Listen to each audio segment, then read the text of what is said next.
Pawar सरचं classes office आहे इथं आणि जे वैभवी आहे, वैभवीच्या परीक्षा आहेत ना आता 12वीच्या, त्याच्यामुळं सरांकडं भेट घेण्यासाठी आलो होतो. भैया वगैरे तिथं बसलेले होते.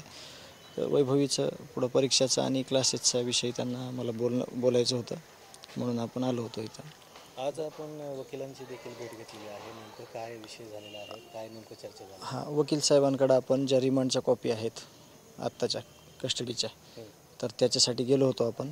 2 दिवसामध्ये आपल्याला त्या रिमांडच्या राहिलेल्या कॉपी पहिल्या आहेत, आत्ताचे जे न्यायालयांच्या कस्टडीच्या ज्या हे आहेत कॉपीज, त्या मागणी म्हणजे त्या आपल्याकडे येण्याविषयीची मागणी केली.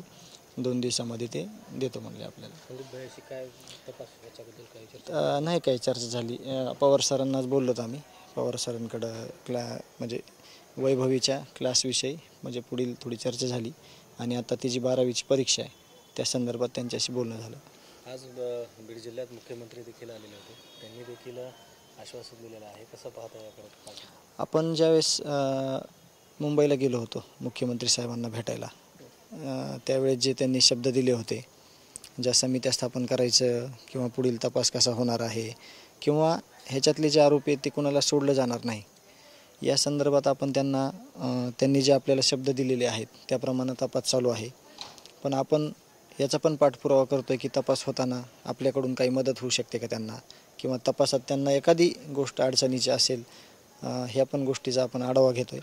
आणि आपण मुख्यमंत्री साहेबांच्या शब्दावर जे त्यांनी दिलेला विश्वास आहे देशमुख कुटुंबियाला सगळ्यांना, की आरोपीला कुठल्याही प्रकारे सोडलं जाणार नाही.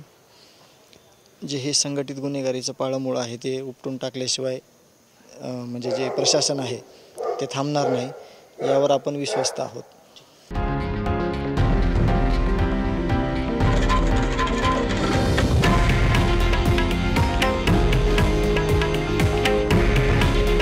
हे आहे देशातील नंबर 1 न्यूज नेटवर्क आणि आपण पाहत आहात TV9 मराठी. काळजी तुमची, हित महाराष्ट्राचं.